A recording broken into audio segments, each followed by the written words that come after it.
Well, good evening, everybody. It's my pleasure to tell you about some of the developments at Scancell this evening.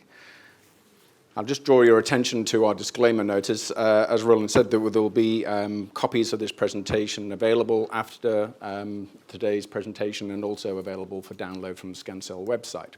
So Scancell is operating at the forefront of this field known as Immuno Oncology. And that's a new phrase to you. This is evoking immune responses for the treatment of cancer. And this is one of the most rapidly growing sectors in the biopharmaceutical industry today, reputed to be around about $100 billion by the year 2022. And that in part is driven by this class of drugs known as checkpoint inhibitors. And we'll talk a little bit more about those as we step through this presentation. These checkpoint inhibitors are only applicable to a minority of cancer patients.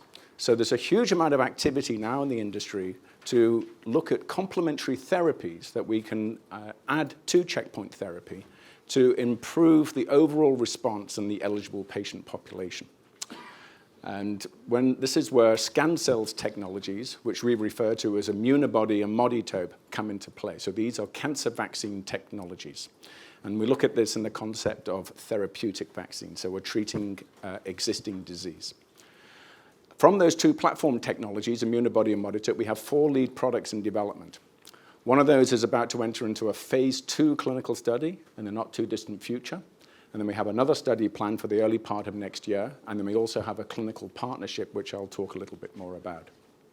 The company was founded by an immunologist, Professor Lindy Durrant, a world-renowned immunologist. We have 23 employees, and we have our corporate office in Oxford, and then we have a laboratory in the University of Nottingham, and we are AIM listed. Now, we have several partnerships, and I'll explain some of those relationships as we step through today's presentation.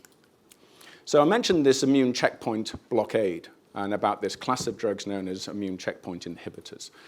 And essentially, this is a mechanism that cancer utilizes to down-regulate the immune response. So the reason that cancer exists is that it's evading the immune response, immune surveillance. So it flies under the radar, if you like, and it evokes these checkpoints that basically turn off the immune response on the T cells. And the T cells are the cells that basically their job is to identify, target, and kill cancer cells.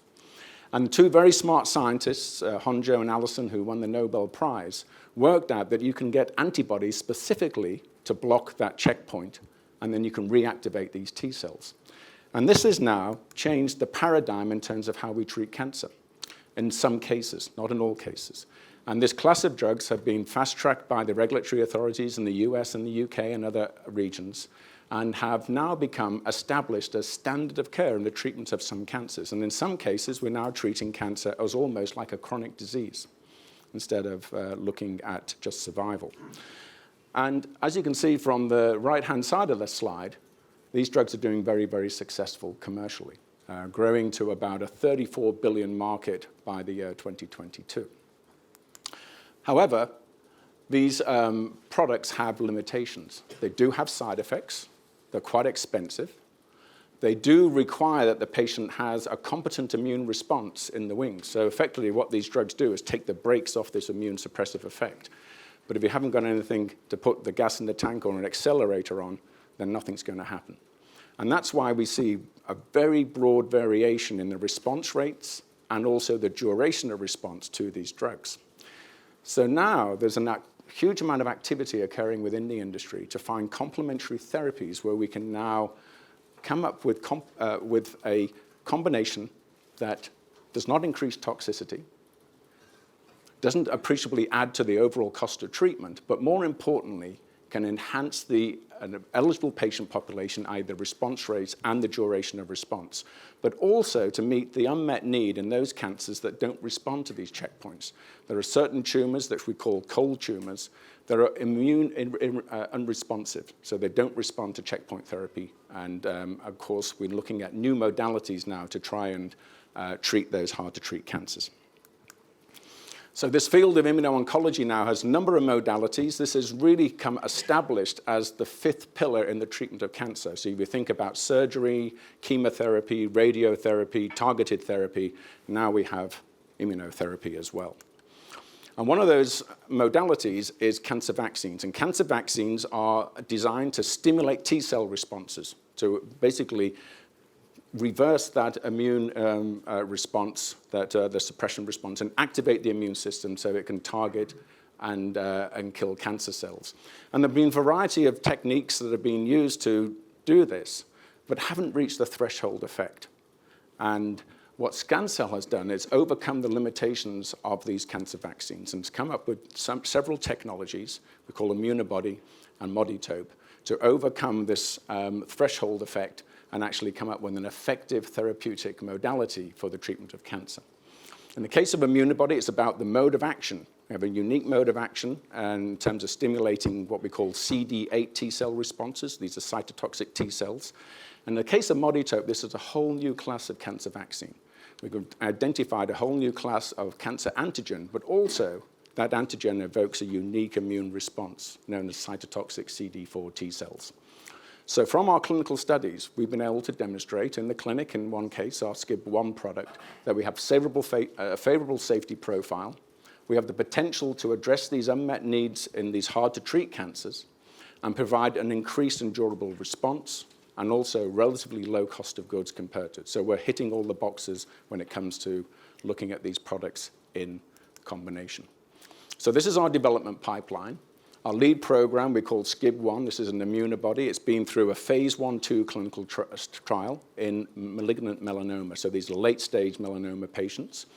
And as I mentioned, in the near future, we'll be initiating a phase 2 clinical study in combination with one of these checkpoint inhibitors I mentioned. We have a clinical development collaboration with CR UK, which I'm sure many of you in this room are familiar with. This is a very large charity involved in cancer research. And they have licensed our SCIB2 program for the treatment of lung cancer. And they'll be taking that product into the clinic, again, in combination with the checkpoint inhibitor. Our lead Moditope program, Modi1, in this case, one of the beauties of this program is that we can treat several cancers with one product. So it's just the nature of the antigen. And we're actually now looking at potentially 3 indications. So we've actually mitigated the risk of this program in terms of identifying a clinical signal. So we have a pipeline of indications within a product. Then we have a Modi2 following behind that. And then we have a unique collaboration with a company you may be familiar with called BioNTech. This is Europe's largest private biotechnology company. They were in the news last week, having raised about $320 million as a B round, and that was on top of their $270 million A round. And they have several modalities, and one of those is an adoptive cell transfer. And this is, you might have heard of CAR T cells, and this is a similar technology to that. And we have a collaboration to identify the receptors on T cells that identify the epitopes that we incorporate into our Modi1 vaccine. And it's quite a unique collaboration.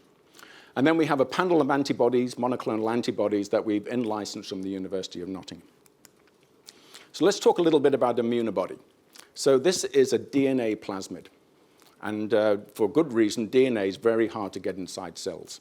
So we have to deliver this DNA using several technologies. One technology is electroporation, which is an electric shock at the site of injection, usually in the leg, that allows the DNA to get inside the cells. So the cells become permeable and then they close up again. And then we have, for our SCIB2 product, identified a nanovesicle delivery technology. So this is a nanoparticle which is very good at getting DNA across cell membranes. And once inside those cells, at the site of injection, there are 2 things that happen.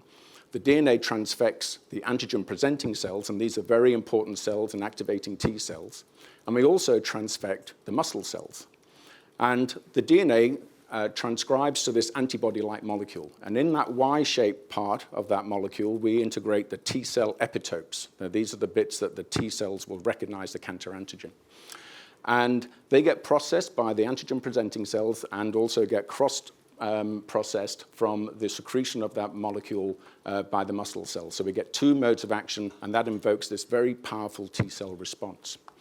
And we've been able to demonstrate that in the clinic in late-stage melanoma with our lead product, SCIB1. And here we're showing some of the clinical data. So in this study, we treated a cohort of patients who had metastatic disease. So these are late-stage melanoma patients. The disease has escaped the skin, and it's gone to distal organs like the lungs and other parts of the body. And then we also treated a cohort of patients who had resected disease. So these are patients that have melanoma. It's obviously a skin cancer. The surgeon can see the lesion. They can exercise that lesion and resect it but the disease keeps coming back, so we get multiple resections, and eventually that disease will metastasize.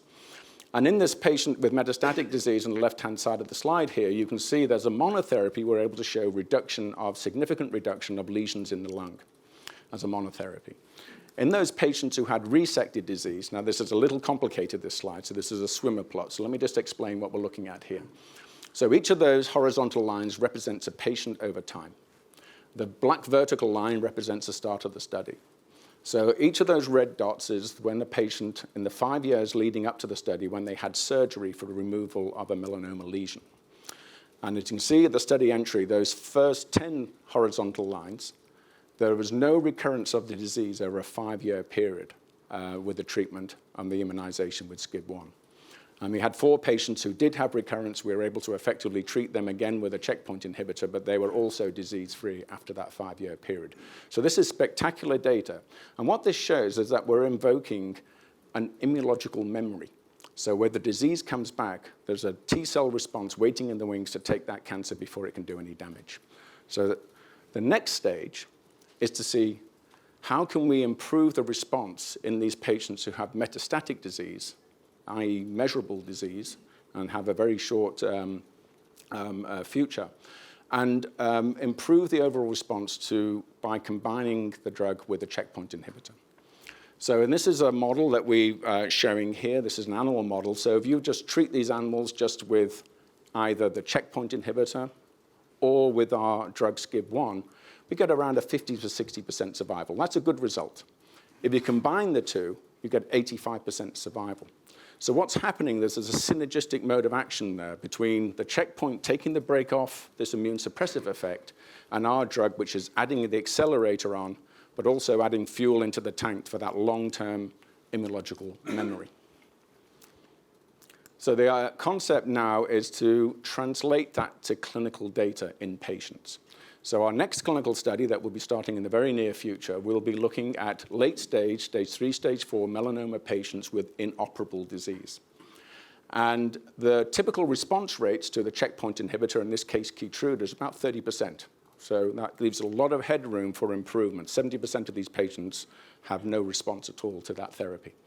And what we're trying to do now is to boost that overall response by combining these two drugs together to about 55%. And this is the study that we'll be initiating in the very near future, and we expect to see interim data and come out throughout 2020. As this is an open label study, so we get to see the results as the study progresses. So now I'm going to switch over to talk a little bit about our ModiTope program.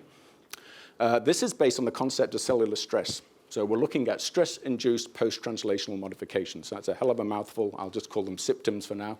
And what happens is that metabolism in cancer cells is very unique. If you imagine that cancer is a rapidly growing environment, so the cells are dividing very rapidly, there's not much oxygen supply, the blood supply is very poor, and so these cancer cells evoke this process called autophagy, and this is essentially a cannibalization of the proteins inside the cell. And what happens as these cellular proteins get broken down by the enzymes is that you get some transformations of natural amino acids to unnatural amino acids. So in one case, you get the conversion of arginine to citrulline, and then we see the conversion of lysine to homocitrulline. A little bit of chemistry there, you don't need to know what that is. But what that means is that these fragments cannot be broken down any further because they're not natural cleaving points for proteases. And the inventive step that Scancell took was to recognize that these fragments exist in cancer cells, and then to identify and characterize those, and then synthesize these fragments, and then immunize patients with them. And what that does then is that those fragments then get processed again by antigen-presenting cells. They invoke a T-cell response, but we also can induce the cancer to identify themselves by expressing these unique epitopes on the cell surface, so that T-cell then does its job and kill the cancer cell. So that's the concept. And our Modi-1 product is based on the citrullination epitopes, and our Modi-2 product on homocitrullination. So what does that mean in practice? So this is, again, another animal model. In this case, what we're showing is the immunization with our vermentin and enolase peptides. So our product, Modi-1, comprises of 2 vermentin peptides and 1 enolase peptide. And in this model, we can see that if you just immunize the mice with just either the vimentin or the NLAs, we get about 80 to 90% survival. Pretty good result in its own right. If you combine the two, you get 100% survival. That's unprecedented in this model. This is a very aggressive model of cancer. We've repeated this model. We've repeated this in several other models for ovarian cancer, lung cancer, pancreatic cancer. We've even re-challenged the mice that have survived with again, with cancer, and they've survived even further on, beyond that 50-day period. So again, we're getting that long-term immunological memory response with these products. And what we do with these peptides, we also link them to what's called an adjuvant. And what that adjuvant does, that co-stimulates the immune response, and we can get about 100-fold improvement. So what we have are several peptides linked to a conjugate, conjugated to an adjuvant, as comprising the product. And of course, what we're doing there, we're invoking 3 T-cell responses, and that's why we get that spectacular response in this model. So again, our next objective is to translate that to clinical data. How do we translate this spectacular preclinical data and see what this does actually in patients? And so we are designing a clinical study that will take this program into the clinic in the first half of next year, and we'll be looking at 3 indications: head and neck cancer, ovarian cancer, and triple-negative breast cancer. These are all very hard-to-treat cancers. And we've been looking at a clinical signal as a monotherapy initially, and then in some of those indications, we'll be exploring combination therapies, potentially with a checkpoint inhibitor again. And as I said, that study is anticipated to start in the first half of 2020, so we expect to see some of the interim data of that study come out either towards the end of 2020 or early 2021. We have a clinical advisory board that are helping us to design the study to ensure that we get the right, we get the best shots on goal, if you like, and include the right patient population to ensure that we can actually see a clinical signal in all or some of those indications I mentioned. And this is chaired by Professor Robert Coleman. Now, I mentioned about this collaboration with BioNTech, and this is taking a completely different approach, but to the same target. So what we're doing with BioNTech now is to identify the receptors on T cells that can identify our MODI-TOPE epitopes. And what we can do in this process called adoptive cell therapy is that you can actually genetically modify T cells isolated from a patient, arm them against those epitopes, and then reinfuse them back in the patient where they can actually then go and do their job of identifying, targeting, and killing the cancer. So that program, has been going. It's a complicated thing to do. No one's done this before with a naive repertoire, but we're still hopeful that we will get some significant results from that collaboration.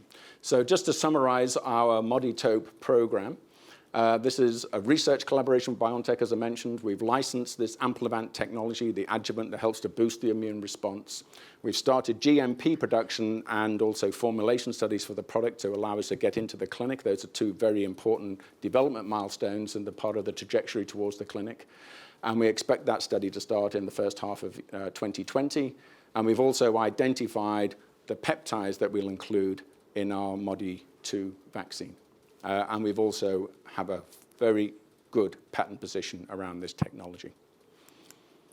Talk a little bit about our anti-glycan monoclonal antibodies are also in our pipeline. This is a well-trodden path in the treatment modality of cancer, but there's a dearth of validated clinical targets. And what we have identified is some unique sugar signatures on the surface of cancer. So these are unique targets, if you like, of which we have intellectual property around. And we have interactions with some companies that have antibody engineering platforms that are very interested in expanding their pipeline by looking at these new targets. So we hope that some of those interactions will pay some dividends going forward. So anticipated news flow and milestones coming from Scancell as we step into the remainder of this year and into 2020. It's all about initiation of clinical studies, about getting that interim data, which is extremely important. This is where the value is going to be driven for the company, understanding the clinical utility of our programs, potentially getting results from our TCR collaboration with BioNTech, and also the development milestones associated with our collaboration with CRUK. And the reason we're doing this is to understand the clinical utility of our programs and the eligible patient population directly translates to the commercial opportunity for the product. So that clinical data is extremely valuable in terms of us understanding where these products play a role in the overall landscape of cancer therapy. So in terms of our commercial opportunities, obviously we've got this pipeline of products, these two those two immunobodies and two moditope programs, the potential there for partnering or licensing of those assets, particularly around when we get the interim or the final clinical data. We have potential for licensing out our epitopes for the development of other T-cell therapy companies, very active space in the industry for the development of adoptive cell transfer products. And then, as I mentioned, we have potential for collaboration or licensing opportunities around our antibodies with companies that have unique antibody engineering technologies. And just to give you an idea of the commercial activity in this space, if you look at in the oncology space, so looking at all the deals that are done in the industry around cancer assets, if you look at the top 3 deals over the last 4 years in terms of the amount of upfront payment made to the developer of these assets, you'll see that 11 of those deals and out of 12 have been around immuno-oncology assets. So that gives you an idea that this is a very active space, not just from a technical standpoint, but there's a land grab for assets within these big pharmaceutical companies to protect their franchise. So it's a good time to be an immuno-oncology company. It's also a good time to be a cancer vaccine company. Just yesterday, there was a cancer vaccine company called Therapeutics, a Swiss company that was acquired by Boehringer Ingelheim for 325 million euros. In terms of upfront and milestone payments. So what that says is a strong signal that Big Pharma is now looking to expand into the cancer vaccine technology. So just to go through very quickly some of the highlights of our that we've announced over this last year. A lot of it's been around operational activities, so advance these products into the clinic. But I'll just talk a little bit about this transaction we did with a company called Vulpes. This is a specialty life science company. They just invested in the company, now our largest shareholder. They'll be on the board. If you haven't heard of them, look them up. They're also good at picking out undervalued assets, but also picking winners because they're also the largest investor in Oxford Biomedica.